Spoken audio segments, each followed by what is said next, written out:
escalada na guerra do Médio Oriente confirma a superioridade militar de Israel face ao Irão e aos seus aliados na Palestina, no Líbano, na Síria, no Iémen. Netanyahu beneficia do momento eleitoral nos Estados Unidos e de uma administração norte-americana que se fragilizou do ponto de vista político, pedindo sucessivamente uma contenção israelita que nunca aconteceu. Agora que o Irão fez chover mísseis balísticos em território israelita, a Biden só resta repetir que os Estados Unidos apoiam totalmente Israel. O mundo está mais perigoso e por cá esse também tem sido um pretexto para o Presidente pressionar o Partido Socialista a viabilizar o orçamento do Estado. O Chega ainda é uma hipótese, mas é uma hipótese para que ninguém parece querer olhar enquanto houver caminho para fazer entre socialistas e social-democratas. Até muito perto do limite, apesar das queixas públicas de Marcelo, Montenegro guardou em segredo o nome do Procurador-Geral da República, Amadeu Guerra. Como o PGR ainda nada se pode dizer porque ainda não começou, mas há um longo percurso no Ministério Público que pode e deve ser avaliado. Viva! Está com o Bloco Central, eu sou o Paulo Baldaia na moderação da conversa, a sonoplastia é do Gustavo Carvalho e do João Martins, a opinião que conta é de Pedro Cisa Vieira e Pedro Marcos Lopes. Caro ouvinte, daqui, posto emissor do Movimento da Música em Portugal. Eu sou Miguel Cadete, diretor do Blitz, isto é um takeover.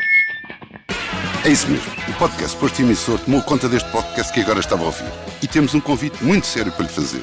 É para uma festa, diria mesmo uma grande festa. Vai ser no dia 12 de dezembro, no Mel Arena. E os bilhetes já estão à venda. O motivo desta celebração, 40 anos da Blitz. Isso mesmo, 40 anos da melhor música portuguesa, com concertos muito especiais dos Chutes e Pontapés, Capitão Fausto, Maro e Gisela João. O que vai poder ver, ouvir e sentir ao vivo é algo que promete ficar para a história, para a da Blitz e para a sua. Contamos consigo. Viva Pedro Cisa Vieira, surpreendido com o consenso que parece ter-se gerado à volta da escolha de Amadeu Guerra para o lugar de Procurador-Geral da República? Não, porque a escolha era uma escolha difícil e pelo menos quem é escolhido tem currículo, tem alguma credibilidade junto do meio judiciário. E é uma pessoa que tem provas dadas. E, portanto, eu acho que era difícil também encontrar dentro do Ministério Público alguém que pudesse ter a história de autoridade e respeito dentro da casa, conhecimento dentro de casa. Ser alguém dentro da casa e é por outro bom lado ou era é mau? provavelmente ainda mais difícil de encontrar alguém de fora. Porque por muito que pudéssemos encontrar um Procurador-Geral da República que viesse da magistratura judicial ou até fora dos meios judiciários, era muito difícil que tivesse o conhecimento quer das pessoas, quer dos processos, dos meios de atuação, digamos assim, quer das várias formas de exercer influência e poder dentro do Ministério Público que pudesse torná-lo um Procurador-Geral respeitado e que não merecesse, digamos assim, a revolta em surdina daquele corpo. E, portanto, acho que a escolha tranquilizou muita gente e por isso provavelmente faz mais sentido que outro. Mas eu acho que há uma série de questões que não, para mim não estão respondidas e que, independentemente do nome da pessoa, do respeito pelo seu currículo e das dúvidas que possa ter sobre alguns episódios do seu percurso, designadamente o seu tempo à frente do CIAP, que seguramente não foi isento de reparos, na verdade há questões que para mim não estão respondidas, o processo de seleção, o que é que lhe foi transmitido como visão para o Ministério Público, é que ele próprio terá transmitido a quem o escolheu, e essas dúvidas não estando respondidas deixam-nos também exatamente no mesmo plano em que estávamos. Era bom que há umas semanas atrás em que voluntariamente o fizesse, tirasse algumas dúvidas sobre o que é que pensa do que deve ser o Ministério Público. Não acho mau, isso parece ser também relativamente consensual nestes tempos, que o Procurador-Geral da República tenha mais capacidade de exprimir publicamente não apenas aquilo que é a sua visão sobre a Procuradoria-Geral da República, o Ministério Público, a sua intervenção, o modo como deve alocar os recursos que os contribuintes põem à disposição do Ministério Público, e não são poucos, e, portanto, acho bem que ele se habitue a falar e que nós todos nos habituemos a ver o Procurador-Geral da República a ser mais transparente na comunicação e mais visível na coisa, porque isso só acrescenta legitimidade à sua atuação. Portanto, sim, acho que deve ser. O meu ponto é, não sabemos o que é que o trouxe aqui, para além do facto de ser um magistrado experiente e com renome. E ter no currículo muitos processos, alguns deles que até nem correram nada bem ao Ministério Público. Exatamente. Pedro, os anos que Amadeu Guerra passou à frente do DCIAP dão baixas ou altas expectativas para o que ele pode fazer à frente do Ministério Público? Muito baixas. Deixa-me recuperar a pergunta que tu fizeste ao Pedro Cisa Vieira. Disseste que havia uma unanimidade em relação... Não, eu falei em consenso. Ao consenso, pronto. Unanimidade é aquela coisa sim, que está toda a gente... Sim, consenso, eu acho que foi uma má escolha, uma muito má escolha para a PGR. E em todos os aspectos. No primeiro, isto não diretamente ligado à pessoa Amadeu Guerra, é o processo de escolha, mais uma vez. Quer dizer, nós não sabemos o que é que foi pedido a Amadeu Guerra, nós não sabemos quais são as principais missões de Amadeu Guerra, não sabemos que tipo de papel vai ter Amadeu Guerra à frente da PGR. Nós nem sabemos sequer se o Primeiro-Ministro discutiu com o Presidente da República ou se lhe apresentou o nome, não é? Sim, mas muito provavelmente apresentou o nome. Muito provavelmente apresentou o nome. Aliás, isto era um nome que já há uns meses ia sendo falado nos mentideiros. Esse é o primeiro ponto. O segundo ponto é uma má escolha, porque eu sou daqueles que acredita que o Ministério Público neste momento está com graves problemas. Não é neste momento. Já tem graves problemas há muito tempo. E, portanto, apresentando uma solução que é de absoluta e total continuidade face ao passado recente, é, na minha opinião, sempre uma má escolha. Outro dos aspectos que se dizia em relação a Amadeu Guerra, ou que se vai dizendo em relação a Amadeu Guerra, é o do facto de ter trabalhado com Joana Marques Vidal. Como isso fosse um ativo, algo de bom, ele ter trabalhado com Joana Marques Vidal. Bom, na minha opinião, Joana Marques Vidal não foi uma boa Procuradora-Geral da República, muito respeito pela sua memória, mas não foi. E, portanto, esta solução de continuidade completa em relação a um passado muito recente, para mim, é uma má notícia. Má notícia porque eu considero que há muitas coisas que têm que ser mudadas no Ministério Público. Os erros que se cometeram podem jogar a favor deles, se não voltar a cometer. E lembro que o Dr. Amadeu Guerra, como diretor do DCIAP, e eu não vou buscar outros, tem 2 casos que são, convenhamos, não é? A Operação Marquês ainda aí está. Foi mal instruída, teve graves atentados aos direitos dos arguidos, foi mudada a acusação não sei quantas vezes, porque primeiro era uma coisa, depois era outra, de tal maneira aquilo ficou tão complexo que ainda estamos para ser julgados. Depois tivemos outro caso muito bonito, que foi dos vistos gold. É que as pessoas também convém ter memória. Os vistos gold... foi a primeira vez na história de Portugal que o diretor de uma polícia foi preso. E ilibado. Preso e ilibado. Preso, mas foi preso. E um ministro deixou de ter... Um ministro que foi completamente instinto da política, teve um episódio que também convém lembrar. O interrogatório de Miguel Macedo passou nos ecrãs da televisão. Dir-me-ão, bom, mas isso não é responsabilidade da Amadeu Guerra. Eu lamento. Quer dizer, quando nós responsabilizamos políticos por uma ponte cair, pelo Ministério das Obras Públicas, por uma ponte cair lá em cima, também temos que responsabilizar quem é o homem que dirige esse processo. Portanto, o Dr. Amadeu Guerra foi também o responsável por essa enormidade, por essa iniquidade.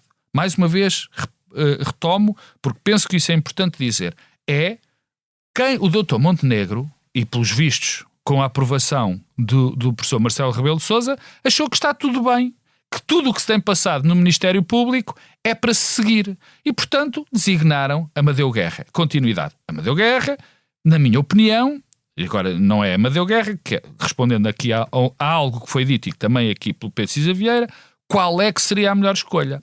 Bom, eu não me atrevo a dizer nenhuma pessoa, mas o que eu sei é que deveria, idealmente, ser alguém que conhecesse o funcionamento do Ministério Público, mas que viesse neste momento fora do Ministério Público.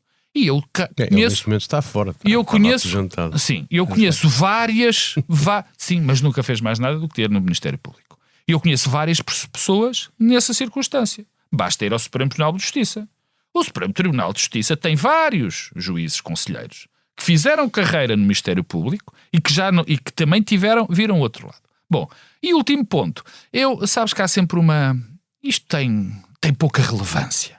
Mas nós já andamos todos há muitos anos nisto, temos uma sensibilidade. Eu quando vejo pessoas dos braços armados, que são autêntico braço armado, certos setores do Ministério Público, a congratular-se com a nomeação de alguém, fico logo preocupado. E a mim bastou-me ver toda aquela gente do Correio da Manhã, os justicialistas, e não só do Correio da Manhã, os justicialistas que pululam nestas televisões, a lançarem foguetes de alegria, a dizer, ai, meu Deus, agora é que vamos lutar contra a corrupção, agora é que vão ser elas, dá-me logo um sinal, coça-me logo um bocadinho as costas, fico logo preocupado. Mas, em resumo, foi uma má escolha, muito má escolha, ou, pelo menos, temos que dizer isto. O Luís Montenegro e Marcelo Rebelo de Sousa estão contentes com o que se está a passar no Ministério Público. E se estão contentes, aí sim, esta é a escolha certa. Bom, vamos mudar para a novela do orçamento e desta vez neste ponto começo por ti, Marcos Lopes. Tanta pressão sobre o PS acabará por ser benéfico ou prejudicial para a viabilização do orçamento? Epá, eu não consigo responder essa pergunta. Deixa-me pôr isto desta forma. Há dois partidos, neste momento, que não estão nada interessados em eleições e que estão muito interessados que o orçamento passe. É o Chega e o Partido Socialista. Querem muito que o orçamento passe. Por motivos que se me afiguram óbvios. José Miguel Júdice dizia que isto pode acabar com o orçamento a ser aprovado pelo Chega e pelo PS e o PSD votar contra, se mudarem tudo na especialidade. Eu percebo. Não, isso é outro tema. Isso é outro tema que falarei na segunda intervenção, se for caso disso. Portanto, o PS por motivos óbvios, porque não tem uma solução de governo. O PS, vamos para eleições... O PS arrisca-se, pode ganhar, acho que não ganharia, mas poderia ganhar e depois não conseguia formar governo porque não tem parceiros para ajudar a formar governo. O Chega, porque está em quebra, também não lhe interessa agora eleições. Portanto, esses dois, acho que ninguém tem dúvidas que não quer eleições. O único que está verdadeiramente preparado para eleições e aparentemente não deseja outra coisa é o governo, é o PSD, por motivos que também são lógicos e defensáveis, que é o facto de ter dado tudo a quase toda a gente, não é? Por ter dado agora aos reformados e aos pensionistas aquilo que nós sabemos que deu, porque o Chega está em perda e também há um outro elemento que se fala menos, que é a questão das autárquicas, que ao PSD conviria juntar muito mais às legislativas do que afastá-las. Mas esse, enfim, vamos deixar de lado. E o quarto, que é evidente, que é quem tem a narrativa política consegue sempre culpabilizar o outro. E quem normalmente tem a narrativa política é o governo. Portanto, este é o quadro que me parece acertado. Agora, o Partido Socialista e Pedro Nuno Santos, muito criticado por muitos dentro do Partido Socialista e por comentadores, dizem essas pessoas do Partido Socialista que ele devia ter dito que aprovava e não se metia, não se envolvia, não negociava. Houve propostas para tudo. Houve propostas para tudo. Eu nunca achei que essa linha fosse interessante, porque um partido que é respeitável, um partido que representa o que o Partido Socialista representa, não se pode pôr de fora numa circunstância destas. Agora, eu acho que o Partido Socialista neste momento está a fazer todos os possíveis e impossíveis, por incrível que pareça, para aprovar o orçamento. Só por causa de uma medida. E eu bem percebo-a. Eu já disse, olha, no teu podcast, já há mais de uma semana, no Expresso da Manhã, há mais de uma semana, que só há uma coisa que divide o Partido Socialista da aprovação, ou pelo menos da não abstenção, que é o IRS jovem. Já falamos, aliás, sobre isto e falamos no teu podcast. É o IRS jovem. E, portanto, eu sei que o Governo quer ou não quer aprovar o orçamento, independentemente do que fizer no IRS jovem. Cisa Vieira, Pedro Nuno Santos destacou a corda em demasia ou a inflexibilidade está do lado do Governo que, não tendo maioria, devia estar disponível para fazer mais cedências? Bem, eu já disse que estava muito farto desta novela e já desisti de tentar perceber. Quer dizer, aquilo que me apetece fazer é esperar pelo dia da votação na generalidade e, se for caso disso, pela votação final global para perceber o que é que sai dali. Já não consigo perceber bem quais são as intenções. Ou melhor, hoje passar na generalidade é difícil que depois não... Já vou lá. Hoje penso uma coisa, mas não sei se pensa a mesma coisa amanhã, até porque hoje à tarde, quinta-feira, dia que este podcast vai para o ar, Montenegro e Pedro Nuno Santos vão voltar a falar. Portanto, não sei o que é que, entretanto, amanhã pensarei. Mas neste momento, aquilo que me parece é que o PS está preparado para votar contra o orçamento, que o PSD não se importa de ir para eleições e, eventualmente, até as deseja, e que o Chega ainda pode votar favoravelmente. Para não correr o risco de ir para eleições. E vem daí mal ao mundo, se for o Chega a viabilizar? Deixa-me dizer-te porque é que eu acho que tudo isto me parece mal. Primeiro, eu acho que o PS está preparado para votar contra. Neste momento, sempre foi a primeira opção da direção do Partido Socialista, de Pedro Nuno Santos, que o orçamento fosse votado favoravelmente pelo Chega e que o PS pudesse votar contra. Sempre foi a ideia de que estamos nós de um lado, a direita do outro, com o Chega, e portanto há claramente aqui dois blocos, nós lideramos um, o PSD lidera o outro, e o Chega está feito com o PSD. Desde o primeiro momento, que eu acho que esse é o cenário mais desejado pela liderança do Partido Socialista, mas nunca houve propriamente uma capacidade de exprimir de forma clara que era isto e de criar as condições para que isto fosse percebido como uma coisa natural. Neste momento, acho que as coisas estão mais claras e acho, aliás, que neste momento também Pedro Nuno Santos tem o partido com ele. Se havia vozes dissonantes dentro do PS no início, se havia gente que dizia o melhor a fazer é deixar claro que votaremos e que não interessa porque a oposição faz-se noutros planos e um orçamento não é uma moção de confiança, ou se havia gente que dizia sempre não, temos que votar contra, não podemos, enquanto temos que nos empenhar na coisa. Hoje em dia não há vozes dissonantes.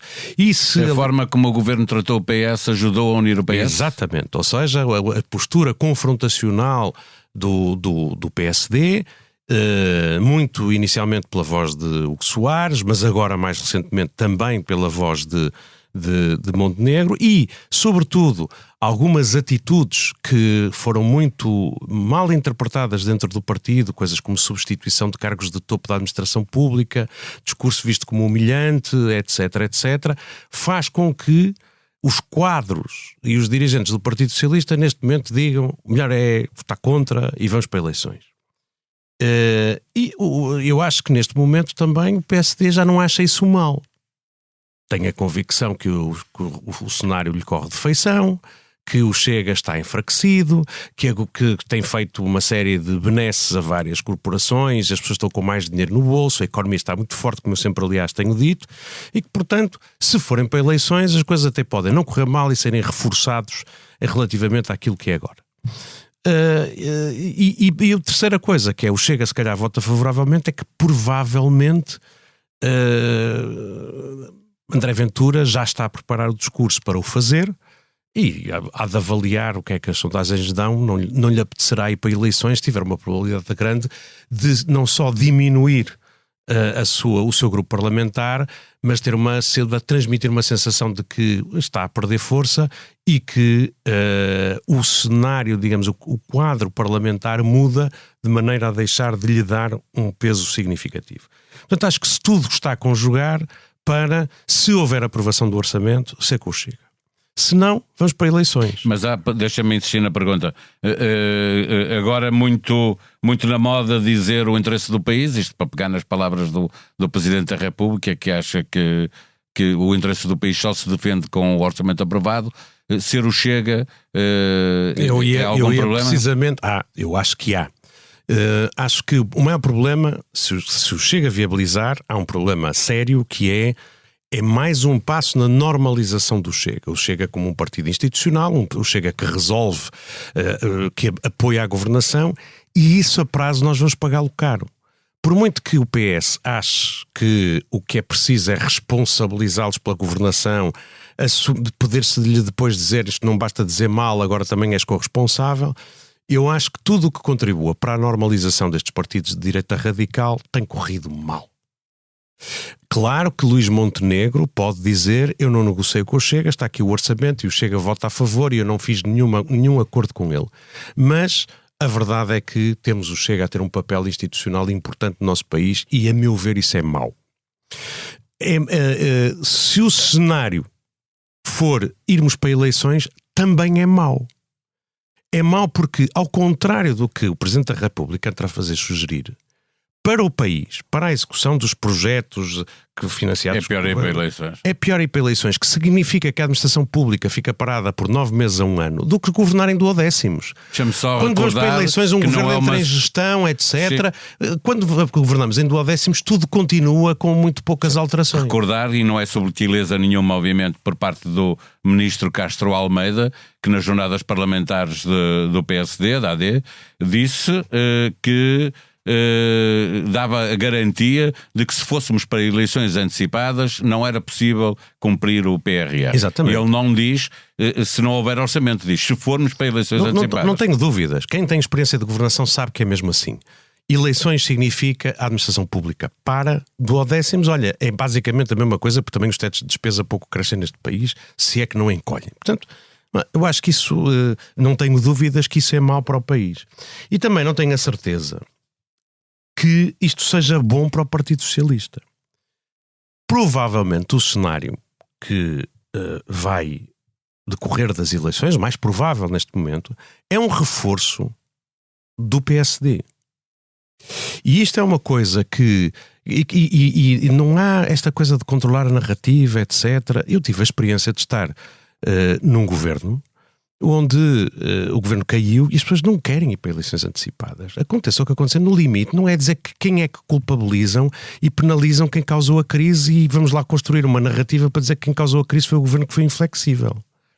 Eu acho que aqui o problema é assim, as pessoas não querem ir para eleições, está aqui um parlamento a funcionar, há os deputados que há, vocês entendam-nos que a vossa responsabilidade é deixar o país funcionar, vocês não querem, então já se viu que isto com este Parlamento fragmentado não funciona, vamos lá pôr quem é que tem mais probabilidades de exercer o poder e dar-lhe mais condições para isso. Favorece, claro. E, portanto, eu acho que isto vai acontecer e pode-se dizer, mas se o PSD não tem maioria absoluta, o país fica ingovernável. O país fica ingovernável. Não é verdade.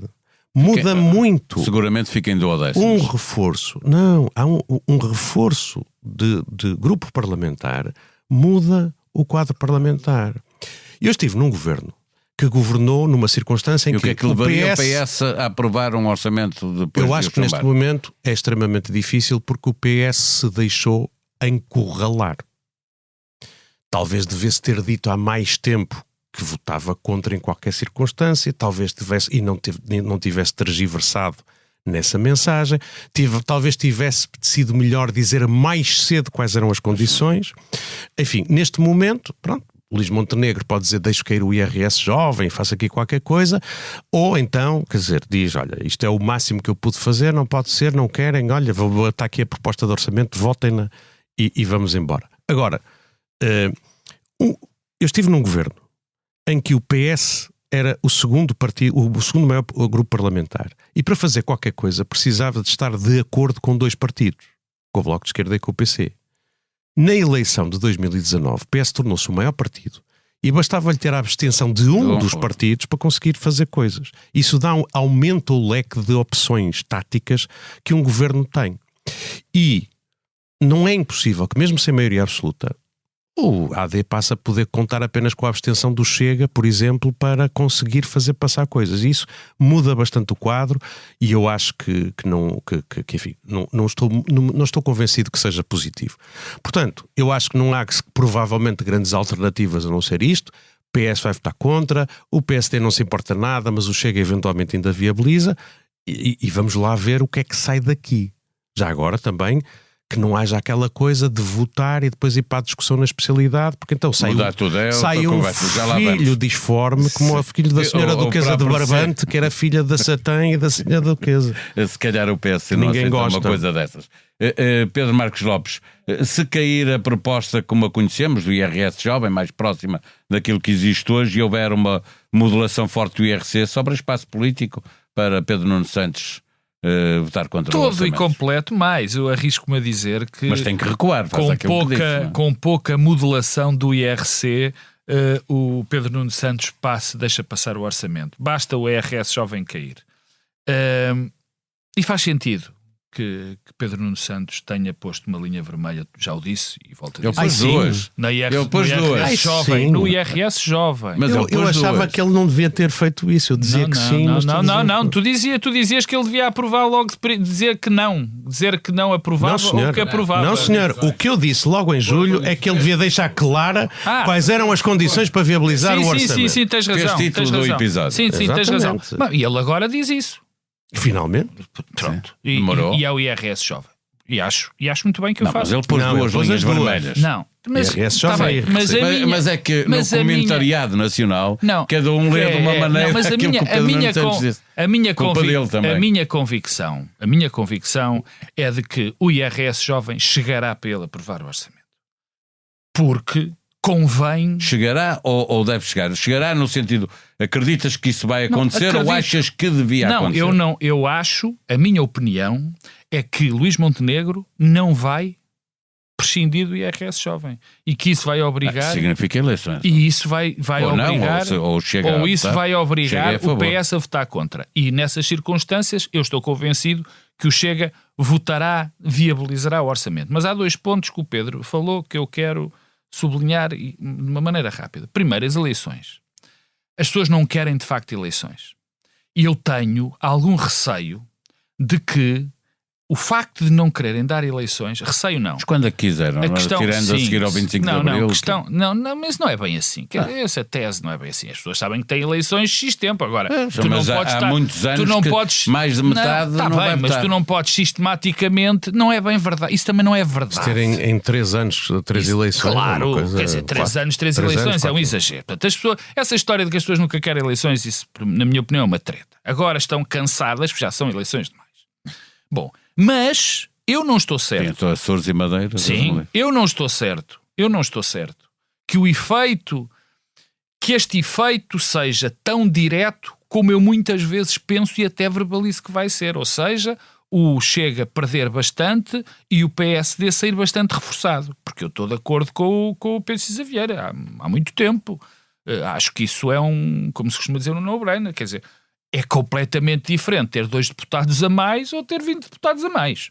Isso, claro que é diferente. Meu caro amigo. Mas se não houver uma maioria, se para formar maioria depender na mesma do PS e do Chega, não vamos ter orçamento de Estado. Mas a tua força política é completamente diferente. Sem dúvida nenhuma. Mas... Bom, e neste caso, e portanto, as eleições, a minha dúvida, o que eu não sei, é se tudo isto é direto.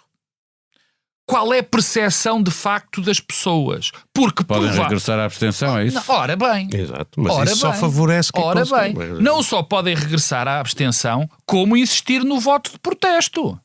Também esta percepção de que o Chega está em quebra, e eu também a tenho, pode mudar porque reforçará o voto de protesto. O voto de protesto são 2. Vão ser os eleitores da AD que vão fazer voto de protesto? Não, talvez, porque não? O Chega vai buscar... Achas que sim? Pode haver, quer dizer, o problema é que o efeito... Pode haver nos 2 caminhos, o efeito, claro, o efeito quando se marcam vai as o eleições... Chega a ir buscar ainda mais abstencionistas? Vai o Chega a buscar eleitores?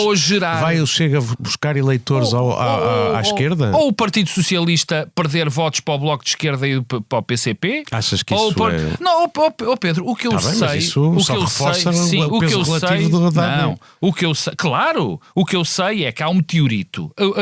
As eleições, particularmente nestas circunstâncias, são meteoritos que caem e nós não sabemos exatamente os efeitos que elas vão ter. Isso eu sei, portanto, nós estamos a partir de princípios.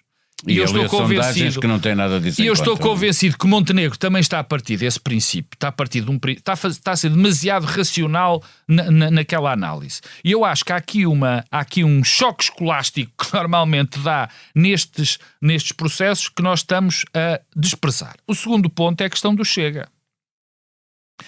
A questão do Chega, o Pedro tem, eu compreendo e já vi esta análise, ou seja, se o Chega a aprovar o orçamento, é mais um caminho da institucionalização do Chega.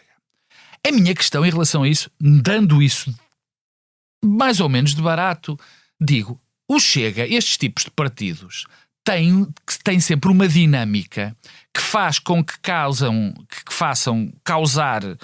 tenham atitudes que causam sempre sobressaltos brutais e que se lembrem sempre as pessoas de onde é que eles vêm. E, portanto, não dão como garantido, também não dou como garantido.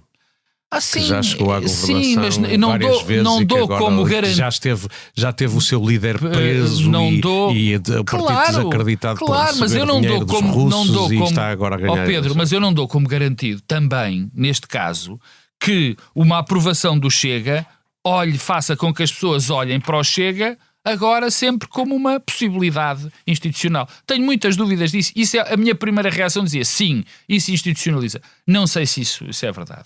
O que eu acho é que o Partido Socialista, e é só para largar, porque há bocado falei nisso, o Partido Socialista tem tudo a ganhar em que haja um orçamento. Tudo. Porque vai ter um momento... O Partido Socialista pode ter uma das grandes vitórias da sua história nas autarquias, nas próximas autárquicas, se tudo ficar na mesma. Porque as próximas eleições... Se tudo ficar na mesma em termos... Não percebeste o que eu quis dizer. Se tudo ficar nas mesmas em intenções de votos das pessoas. Porque nas autarquias as maiorias não são absolutas, são relativas. Podes ganhar uma Câmara com 25% dos votos, ou até menos. E a quebra que o Chega provocará no PSD em muitas câmaras é muito perigosa. E é verdade, sendo verdade que o PS tem 3 ou 4 câmaras importantes que vão mudar por fim de mandatos, o PSD ainda tem mais.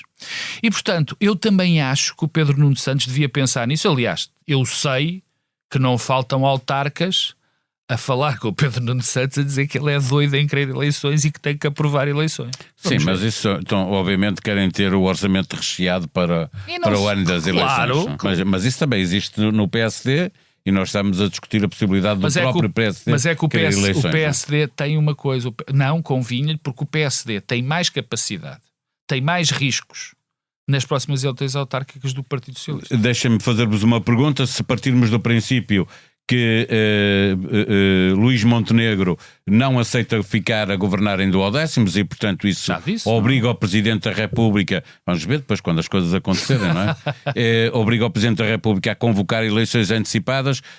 Como é que, quem governa se Luís Montenegro não aceita governar em duodécimos? Quem governa se não houver uma maioria absoluta para aprovar o orçamento em março ou abril, quando o orçamento voltar a ser apresentado? Depende do resultado das eleições, mas quer dizer, isso o que tu estás a dizer é, se o argumento para haver uma iniciativa de Luís Montenegro a dizer assim não posso governar, Sr. Presidente da República, dissolva a Assembleia e convoque eleições, não vale a pena porque o cenário pós-eleitoral continua a determinar a mesma dificuldade. Se isso acontecer, como é que se resolve? Se isso acontecer, pronto, há essa coisa. Eu acho que se o PSD reforça o quadro parlamentar, se deixa de ter esta situação que os deputados AD mais iniciativa liberal têm são menos do que os deputados da esquerda, isto altera bastante o quadro parlamentar e reforça bastante a posição de um governo liderado por Luís Montenegro. Portanto, acho que eu volto a dizer, eu acho que aqui é com o tema quer dizer, o que é que vai fazer o PS Ou o que é que vai fazer o Chega que num quadro pós-eleitoral, com ter a coisa de dizer assim: eu continuarei a votar contra um orçamento, eu vou votar contra quando já lhe basta a abstenção? Vai dizer ao seu eleitorado: eu vou a eleições para continuar a votar contra. Não pode haver eleições não até pode haver, 2026. Quer dizer, não tenho dúvidas que a seguir vai haver governo e vai haver orçamento. O país não para. Sim. Eu acho é que parará durante o período até às eleições e depois, e de formação do governo, tudo isso é mau. E o nosso processo é especialmente lento também. O processo é especialmente lento. As limitações a um governo em gestão são muito grandes. E, portanto, eu francamente acho que isso não é um bom cenário e não acho que aquilo que neste momento é mais provável que resulte para as eleições seja aquilo que, digamos assim, como cidadão, seja o cenário que mais me agrada. Mas pronto, estamos a caminhar-nos para isso. Olha, é como a guerra no Médio Oriente, parece que nos estamos a encaminhar para um cenário que ninguém quer, mas que parece inevitável. Pedro Marcos Lopes, para fechar esta questão do orçamento e eleições... Este tem sempre mais palavras. Não, já usou aqui. Já usou agora mesmo o no último episódio. E o célebre, temos que nos lembrar, é o Vris. Mas olhando para as eleições, que elas vierem a acontecer... vês como hipótese a AD lutar por uma maioria absoluta, ou pelo menos por uma maioria absoluta depois com a Iniciativa Liberal? Eu acho que as vertigens dos políticos são terríveis porque são pessoais e depois têm sempre consequências terríveis nas comunidades. Mas eu acho que deve haver esse sonho, digamos assim. O que é estranho, porque apesar de tudo aquilo que eu disse, das condições serem boas para o governo, de ter dado às corporações, de ter a narrativa, as poucas sondagens que nós conhecemos não dão, até agora, grande destaque ao PSD e à AD. Sim, pelo contrário. Nenhuma sondagem dava a maioria absoluta ao PS. Sim, é verdade, também é verdade. Mas quer dizer, mas isso são, Pedro, mas isso são os indícios que as pessoas têm para gerir, quer dizer, são dos poucos. É bem verdade que o instinto na política conta às vezes mais. Sim, mas nós também já sabemos que as sondagens mudam muito quando há perspectiva de eleições. Claro. Mas sabes que há algum tema, e isso é o que mais me importa. Nós estamos a entrar, não só aqui, mas como na Europa. Já entramos na Europa numa circunstância em que as pessoas os políticos têm de se entender para poder governar. Exatamente. E isso é que é vital nós aprendermos. Se não estamos na democracia congelada de que fala o outro. Exatamente, se não estamos nessa democracia congelada. E a questão é esta. O facto, também é importante dizer, é que na maior parte das democracias europeias isso está a acontecer. Os partidos negociam e têm plataformas para governar. Repara, eu disse, acho que o Pedro também disse, que depois destas eleições, quer dizer, não é sustentável um governo destes, mesmo que não haja eleições. Também convém dizer isto. Vamos imaginar que o orçamento vai passar. Em Portugal, só um governo caiu por o orçamento não ter passado. Um! Simplesmente porque ele passou. Exato, passou sempre. Passou. E o facto de ter passado sempre não evitou que depois não caísse antes de eleições. Ou seja, o que é que eu quero dizer? Havendo orçamento ou não é possível governar de uma maneira sólida um país sem haver uma maioria estável no Parlamento. E essa maioria, como agora há muita atomização do poder, tem que ser feita através de negociação entre os vários partidos. Portanto, haja orçamento, não haja orçamento, isto tem que ser feito. Algum dia vão ter que se entender. Claro.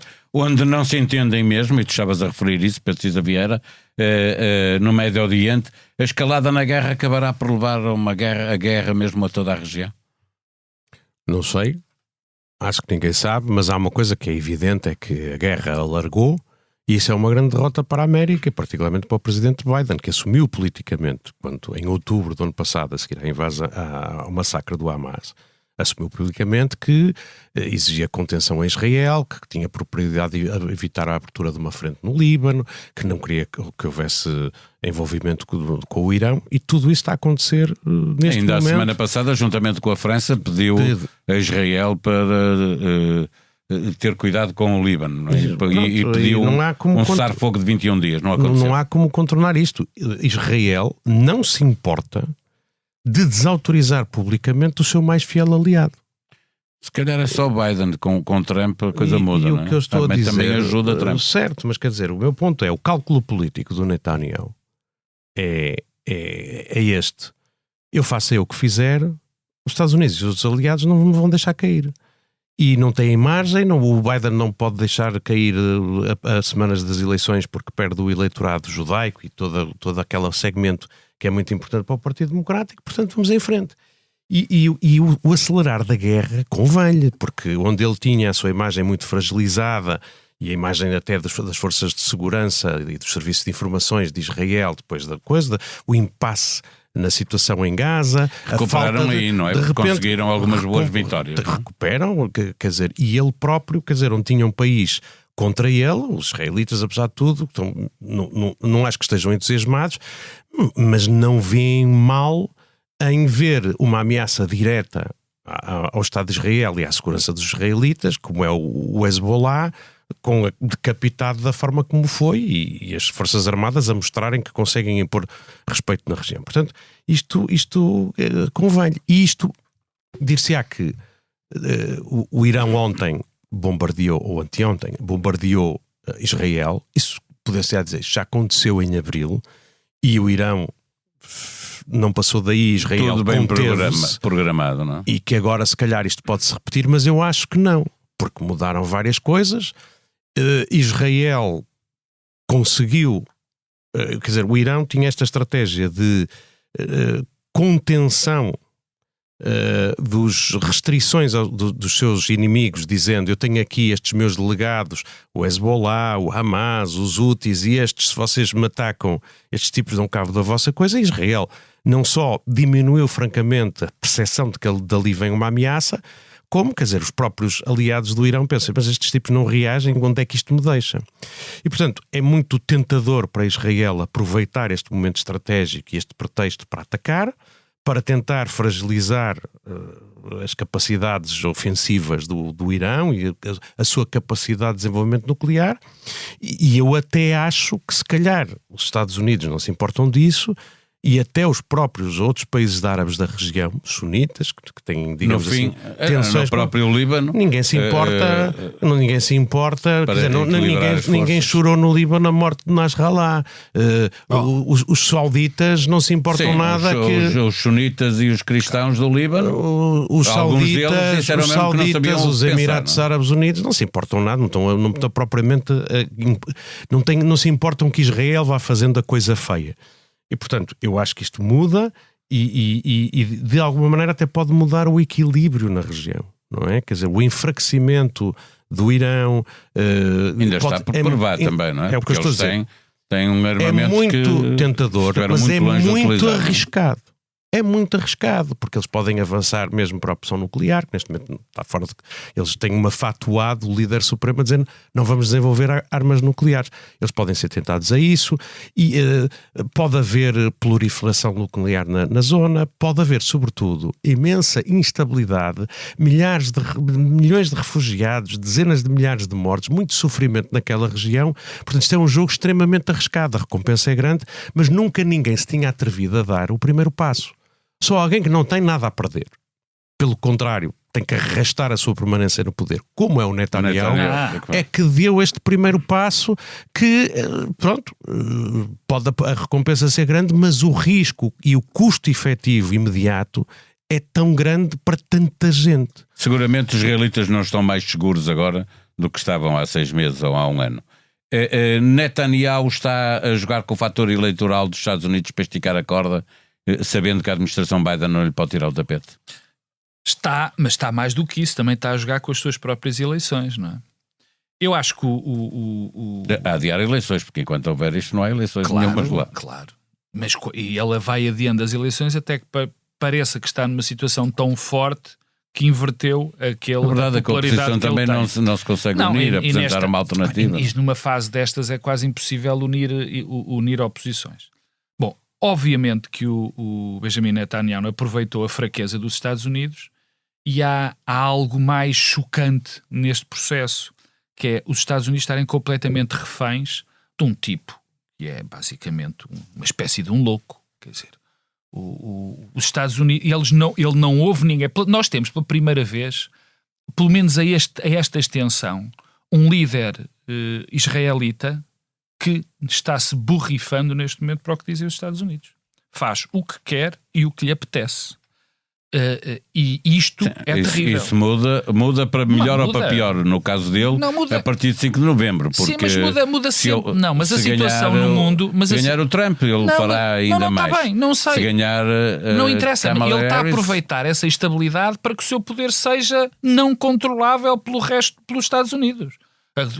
A partir de 5 de novembro vamos ver. Bom, mas o facto é que nós estamos todos convencidos que até 5 de novembro, a partir de 5 de novembro, se ganhar Kamala Harris, ele vai ser mais restringido, não é? E que se Trump ganhar, tem mãos livres. Bom, isso a questão é que até lá ele está a ajudar a influenciar as eleições. Não só até lá está a ajudar a influenciar, mas como nós também não sabemos isso. Porque o facto é que estando Biden no poder, Benjamin Netanyahu basicamente dizimou a faixa de Gaza. Destruiu completamente. Sim, mas continua a não conseguir vencer a resistência, continua sem libertar reféns e não sabe o que é que há de fazer. Aliás, e neste momento há uma parte que é importante. Quer dizer, havia uma guerra latente entre o Irão e Israel, que era combatida pelos iranianos, pelo Hezbollah, pelo Hamas e os Houthis. Neste momento a guerra, por causa de ontem, por causa do bombardeamento, não por causa... Bem, concentrou-se no Irão e Israel. Mas não chega. Não chega para explicar. É porque o facto de Israel e o Irão poderem combater diretamente arrasta também as duas grandes potências para esta mesma guerra. Porque nós sabemos que o Irão... Enfim, a história é muito engraçada. Se nós, no tempo do Reza Pahlavi, o maior aliado na região de Israel era o Irão, não é? E não foi há muito tempo. Mas, neste momento, os grandes apoiantes do Irão é a Rússia de Putin. China, e os Estados Unidos agora, já não é de agora, está completamente... Portanto, o potencial, o Médio Oriente sempre foi o local onde o mundo está a explodir e onde estão todos concentrados, todos os apoios de uns e dos outros. Mas agora é muito... Mas era através de outros jogadores. Agora está completamente concentrado. Completamente concentrado. E há coisas que se vão dizendo que eu tenho, de facto, muitas dúvidas. E com isto termino. Primeiro diz que o Hezbollah está derrotado. Foi decapitado, os seus operacionais foram 2.000 e tal operacionais. Fragilizado estará seguramente. Quer dizer, estará muito fragilizado, mas estas realidades, a realidade do ódio e da maneira como o ódio claro, multiplica-se, tal como o Hamas. Ninguém pense que o Hamas morreu, porque isto não é assim que as coisas se processam nas comunidades. E, portanto, o que temos aqui é uma situação onde guerra vai gerar mais guerra e mais guerra para o futuro. Porque cada vez que se faz esta sementeira vai-se colher pior. E há outro drama. Apesar, o Pedro disse, e tem razão, há muita gente na Arábia Saudita, nos Emirados Árabes Unidos e tal, que não estarão muito aborrecidos com esta história de se exterminar o Hezbollah. Só que o problema são os governos. Porque as bases de apoio, e neste caso tanto xiitas como sunitas, também são muito relevantes e condicionam mesmo nas ditaduras os poderes. Isto terá sempre as suas consequências. Eu não me lembro, há muitos anos, de uma situação poder ter uma capacidade tão explosiva em termos de contexto mundial como agora. Tanto no Médio Oriente como na Ucrânia e na Rússia. Que é que pode sair dali? Sim. Mas nós vamos baixar os impostos e estamos em grande. Queríamos fazer uma pergunta sobre Guterres, mas fechar ainda esta questão. Eu queria só dizer o seguinte, que é o Médio Oriente e aquela Ásia, aquela região da Ásia é mesmo uma região crítica, porque quer dizer, é o berço da civilização. Aconteceu ali, na zona do atual Iraque, no Irão, etc., ali na Palestina, no Egito. Isto, a humanidade sempre esteve ali e sempre foi foco de tensão. E sempre estiveram em guerra.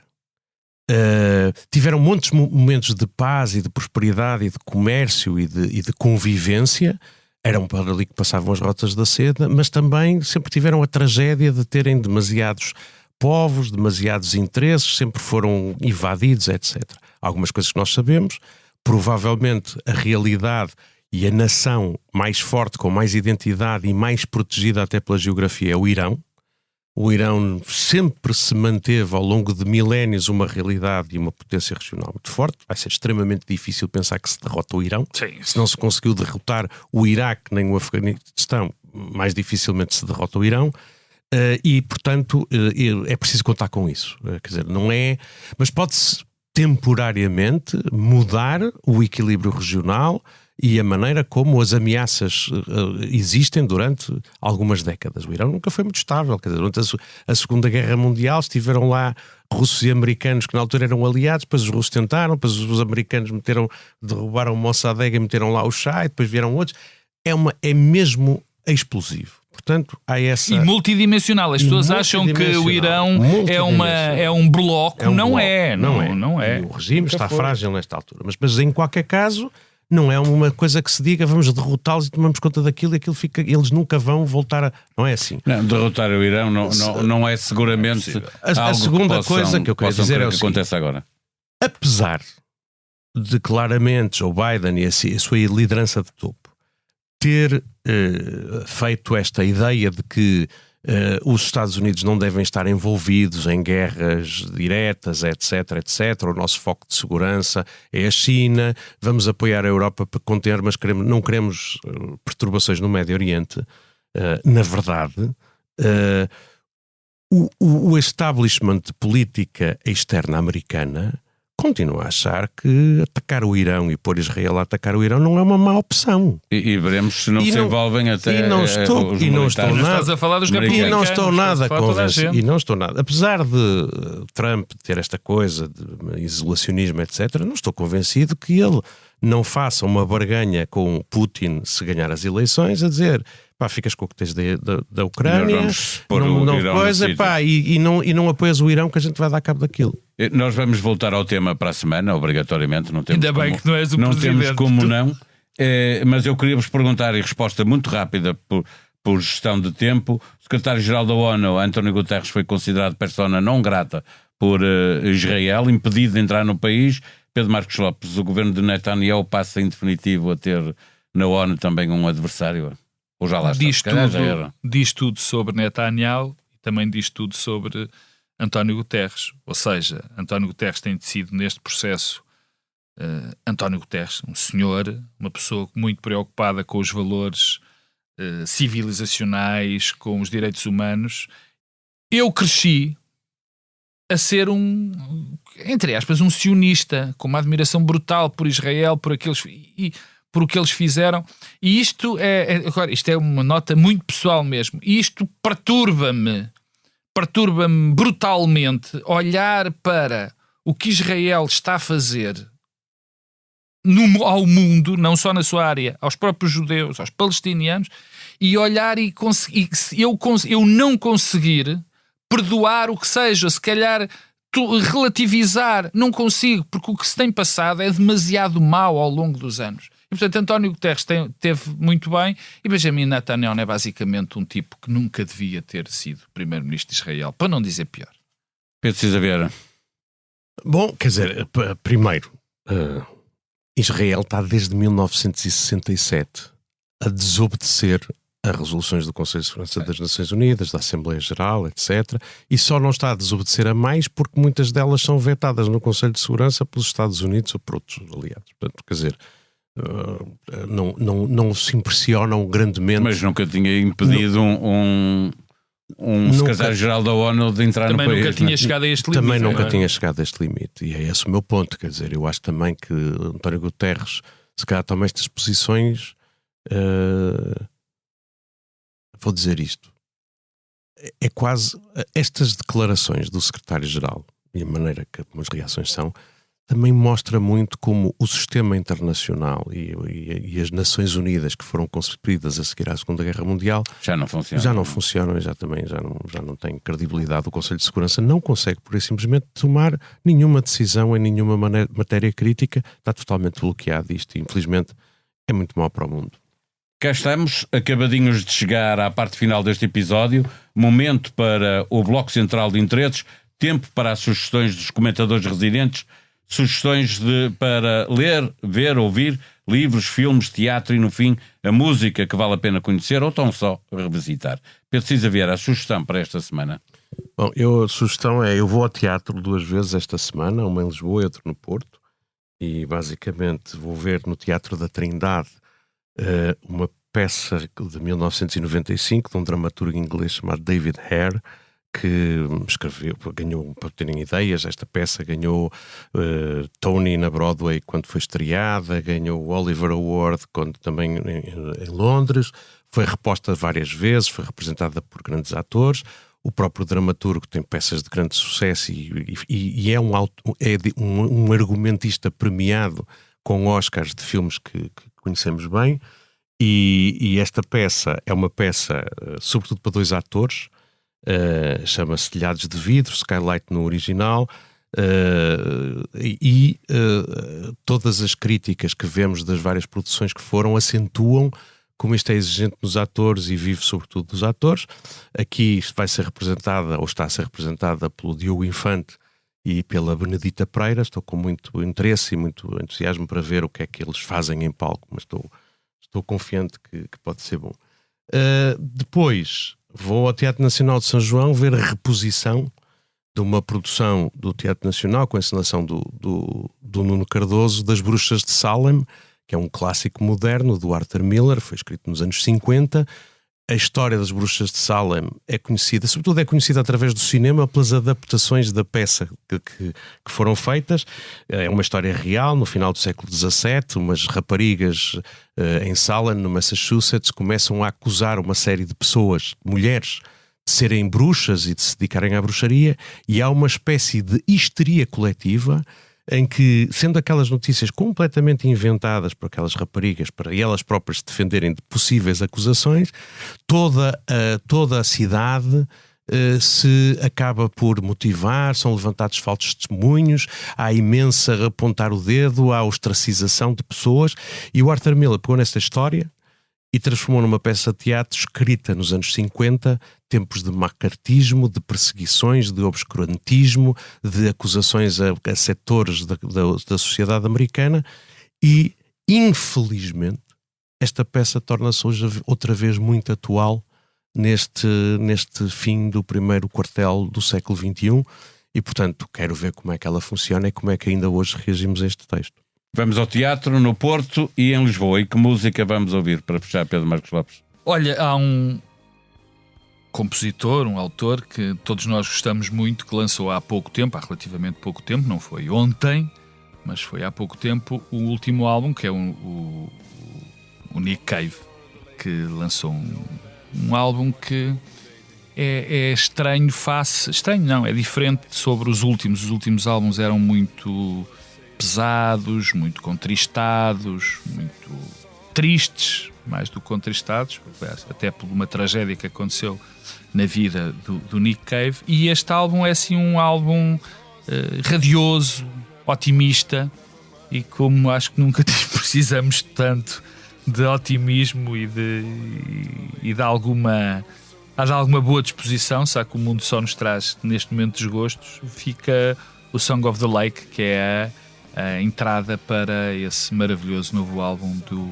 Nick Cave. Que vai tocar ao vivo no fim do mês. Vai tocar ao vivo e onde lá estarei eu e com certeza o Dr. Pedro Cisa Vieira, que não deixará de ir. O Dr. Paulo Baldaia infelizmente não pode ir, tem outros compromissos. Não posso, porque qual é o dia? Não vai poder ir porque já não há bilhetes, Dr. Paulo Baldaia. Mas isso também se arranja, isso também se resolve, não te preocupes com essa parte.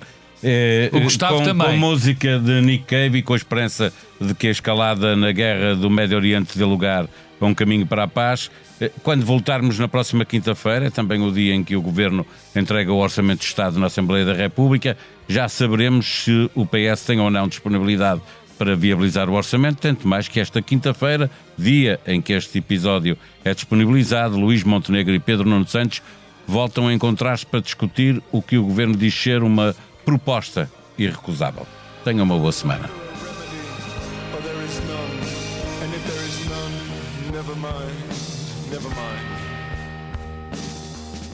Never mind.